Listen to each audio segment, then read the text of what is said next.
நமோ வெங்கடேசாயா. திருமலைக்கு போறதுங்கிறது வெறும் ஒரு பயணம் மட்டும் இல்லைங்க, அது ஒரு பரிபூர்ணமான அனுபவம். இந்த சேவைகளை பத்தி நம்ம பேச ஆரம்பிச்சாலே நம்ம மனசுக்கு வருது ஆன்லைன் புக்கிங், லக்கி டிப், இந்த மாதிரி டெக்னிக்கலான விஷயங்கள் தான். ஆனா அதையெல்லாம் தாண்டி ஒவ்வொரு சேவைக்கு உள்ளேயும் இருக்கிற அந்த ஆன்மாவை, அந்த தெய்வீக அனுபூதிய உணர முயற்சி பண்றதுதான் இந்த பதிவு. வாங்க அந்த அனுபவத்துக்குள்ள நாமளும் சேர்ந்து பயணிப்போம். ஆமா, இந்த கேள்வி ரொம்பவே முக்கியம். ஏன்னா ஒவ்வொரு சேவைக்கு பின்னாலியும் இருக்கிற தத்துவத்தையும், அது மூலமா நமக்கு கிடைக்கிற அந்த பரவசத்தையும் நம்ம புரிஞ்சுக்கிட்டோம்னா, திருமலை தரிசனம்ங்கிறது வெறும் கடமையா இல்லாம நம்ம வாழ்க்கையோட ஒரு பொக்கிஷமா மாறிடும்.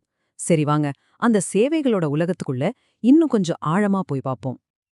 இப்போ நீங்க பாக்குறது தான் அந்த 12 முக்கியமான தெய்வீக வைபவங்கள். திருவேங்கடமுடையானுக்கு விடியற்காலையில இருந்து ராத்திரி வரைக்கும் செய்யப்படுற இந்த ஒவ்வொரு சேவையோட மகத்துவத்தையும் நம்ம ஒன்னொன்னா தரிசிக்கலாம் வாங்க. சரி, நம்மளோட இந்த தெய்வீக பயணத்தை பிரம்ம முகூர்த்த நேரத்திலேருந்தே ஆரம்பிக்கலாம் இல்லையா? இந்த உலகத்துக்கே நாதனான அந்த 7 மலையான மெதுவா துயில் எழுப்பி இந்த பிரபஞ்சத்தையே இயக்க தயார் பண்ற அந்த சேவைகளை பத்தி முதல்ல பாப்போம். சுப்ரபாத்த சேவையோட அனுபவத்தையெல்லாம் வார்த்தையால சொல்லவே முடியாதுங்க. அது ஒரு உணர்வு. குஞ்சகோலான்னு சொல்ற அந்த சாவி மூலமா பங்கார்வாக்கிலிய திறக்கும்போது அண்ணமாச்சாரியாரோட வம்சாவளியினர் தம்புராவை மீட்டிக்கிட்டே கௌசல்யா சுப்ரஜா ராமான்னு பாட ஆரம்பிக்கும்போது அங்கே ஒரு நிசப்தம், ஒரு தெய்வீக அமைதி நிலவும். சந்நிதி கொல்லா பெருமாளோட முதல் தரிசனத்தை காணும்போது அந்த ஒரு நொடியில இந்த பிரபஞ்சமே கண்விழிக்கிற மாதிரி ஒரு உணர்வு. அதைத் தொடர்ந்து வர்றதுதான் தோமாலை சேவை. தோள்கள்ல பொருள்ற மாலைங்கிறதால அதுக்கு தோள் மாலைன்னு பேரு. பிரம்மாண்டமான பூமாலைகளால மூலவர அலங்காரம் பண்றத பாக்கும்போது நம்ம மனசும் சேர்ந்து மலர்ந்திடும். அடுத்து நாம பார்க்க போறது சாதாரணமா கிடைக்காத சில சேவைகள். சொல்லப்போனா பல ஜென்மம் புண்ணியம் பண்ணிருந்தாதான் இந்த சேவைகள்ல கலந்துக்க முடியும்னு சொல்லுவாங்க. ஒவ்வொரு பக்தரோட கனவு, ஒரு வாழ்நாள் லட்சியம்னே இதை சொல்லலாம். இது நிஜமாவே நடந்த ஒரு சம்பவம் தெரியுமா? ஒரு இளைஞருக்கு அர்ச்சனை சேவை டிக்கெட் கிடைச்சுது. ஆனா பாருங்க, அதே நாள்ல தான் அவருக்கு கல்யாணமும் ஃபிக்ஸ் ஆயிருந்தது. அவர் ஒரு நொடி கூட யோசிக்கல.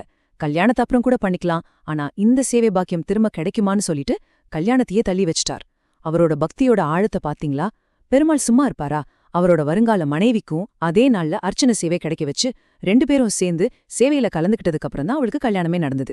பெருமாளோட கருணைக்கு இதை விட ஒரு பெரிய சாட்சி வேணுமா சொல்லுங்க? அர்ச்சனை சேவையில என்ன ஒரு ஸ்பெஷல்னா, கிட்டத்தட்ட ஒரு 1/2 மணி நேரம் குலசேகரப்படிக்கு பக்கத்துல உட்கார்ந்து வேற எந்த ஒரு தொந்தரவும் இல்லாம பெருமாளோட அந்த திவ்ய ரூபத்தை அப்படியே நம்ம மனசுல நிறைச்சுக்கலாம். உண்மையா சொல்லணும்னா அந்த 30 நிமிஷம் ஒரு யுகம் மாதிரி இருக்கும். வெள்ளிக்கிழமை காலையில நடக்கிற இந்த அபிஷேக சேவையில கலந்துக்கிறவங்களுக்கு ஒரே நேரத்துல 3 பெரிய பாக்கியங்கள் கிடைக்கும். அதுல ஒவ்வொன்னுமே நாம முற்பிறவியில செஞ்ச புண்ணியத்தோட பலன்னு தான் சொல்லணும். இந்த 3 பாக்கியத்தையும் கொஞ்சம் உணர்ந்து பாப்போமே. முதல்ல, எந்த நகையும் நாமமும் இல்லாம பெருமாளோட சுயரூபத்தை பாக்குறது. அது ஒரு தபஸ்வியா பாக்குற மாதிரி இருக்கும்.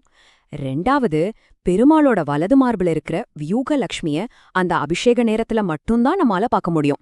3வதா, ஆகாய கங்கை தீர்த்த நிறைஞ்ச கலசத்தை நம்ம கையால கொடுத்து அந்த தண்ணியால பெருமாளுக்கு திருமஞ்சனம் பண்றத பாக்கும்போது, அடடா, நம்ம பிறந்த பயனே அடைஞ்சிட்ட மாதிரி ஒரு உணர்வு வரும். இதை விட வேற என்னங்க வரும் வேணும்? சரி, அபிஷேகம் முடிச்சதுக்கு அப்புறம் என்ன?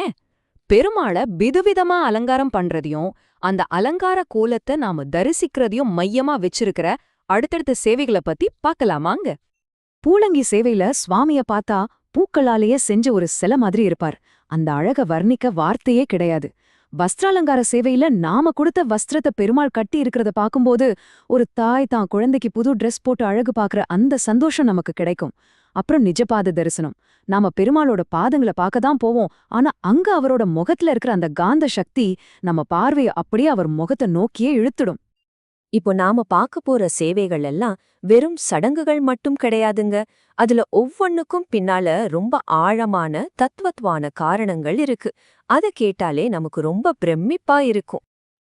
எதுக்கு இவ்ளோ பெரிய நைவேத்தியம்னு யோசிக்கிறீங்களா? அதுக்கு ஒரு காரணம் இருக்கு. வியாழக்கிழமை அபிஷேகத்துக்காக பெருமாளோட நாமத்தை கொஞ்சம் குறைக்கும்போது அவரோட கண்களோட தெய்வீக சக்தி ரொம்ப உக்கிரமா வெளிப்படுன்னு சொல்லுவாங்க. அந்த உக்கிரமான பார்வையோட தாக்கத்தை குறைக்கதான் அவருக்கு முன்னாடி ஒரு மலை மாதிரி 450 கிலோ புரியோதரைய வச்சு அந்த உக்கிரத்தை சாந்தப்படுத்துறாங்க. இத கேட்கும்போதே மெய்சில் இருக்குது இல்லையா? ஆமாங்க, பெருமாள் பாக்குறது நம்ம மதத்தையோ ஜாதியையோ கிடையாது, நம்ம மனசுக்குள்ள இருக்கிற பக்திய மட்டும்தான்.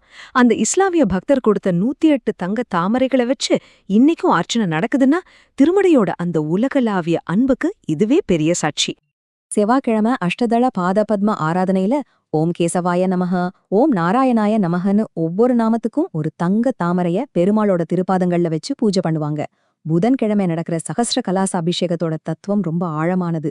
அதாவது மூலவருக்கு அடிக்கடி அபிஷேகம் பண்ண முடியாது இல்லையா, அதனால அவரோட பட்டுக்கயிறால இணைக்கப்பட்டிருக்கிற போக ஸ்ரீனிவாச மூர்த்திக்கு 1008 கலசங்களால அபிஷேகம் செஞ்சு அந்த சக்தியும் மூலவருக்கே அர்ப்பணிக்கிறாங்க. சரி, கடைசியா ரொம்ப கொண்டாட்டமா நிறைய பக்தர்கள் சுலபமா கலந்து கொள்ளக்கூடிய சில ஆனந்தமான சேவைகளை பத்தி பார்க்கலாம் வாங்க. ஊஞ்சல் சேவை நடக்கும்போது அந்த கண்ணாடி மண்டபத்துல இருக்கிற ஆயிரக்கணக்கான கண்ணாடிகள்லயும் பெருமாளோட பிம்பம் தெரியும். வேதங்கள்ல சொல்ற சஹஸ்ர ஷீர்ஷா புருஷா, அதாவது 1000 தலைகள் கொண்ட அந்த பரம்பொருள நம்ம கண்ண முன்னாடியே பாக்குற மாதிரி ஒரு அனுபவம் அது. கல்யாணோற்சவம்ங்கிறது பெருமாளோட திருக்கல்யாணத்தை நாமே முன்னாடி நின்னு நடத்துற மாதிரி ஒரு பாக்கியம். இதுல தம்பதியரா கலந்துக்கிறது அவங்களோட திருமண பந்தத்தை இன்னும் வலுப்படுத்தும்னு ஒரு நம்பிக்கை. இப்போ நாம பார்க்க போற இந்த கடைசி சேவை திருமலையோட ரொம்பவே அழகான சேவைகள்ல ஒண்ணு. இதுக்கு டிக்கெட் இருக்கோ இல்லையோ எந்த பாகுபாடும் இல்லாம எல்லா பக்தர்களும் கண்டு ரசிக்கக்கூடிய ஒரு தெய்வீக நிகழ்வு இது. அந்தி சாயிர நேரம் 1000 மகள் விளக்குகளோட வெளிச்சத்துல ஊஞ்சல்ல மெதுவா ஆடிக்கிட்டு இருக்கிற மலையப்ப சுவாமிய தரிசிக்கணும். பின்னணியில அன்னமாச்சாரியாரோட கீர்த்தனைகள் தேனா பாயும். அந்த சூழல் நம்ம மனசு அப்படியே லேசாக்கி பக்தியோட உச்சத்துக்கே கொண்டு போயிடும். இதையெல்லாம் கேட்டதும் ஐயோ, இந்த சேவைகளுக்கெல்லாம் டிக்கெட் கிடைக்கிறது ரொம்ப கஷ்டமாச்சேன்னு நம்ம எல்லாருக்குமே தோணும்.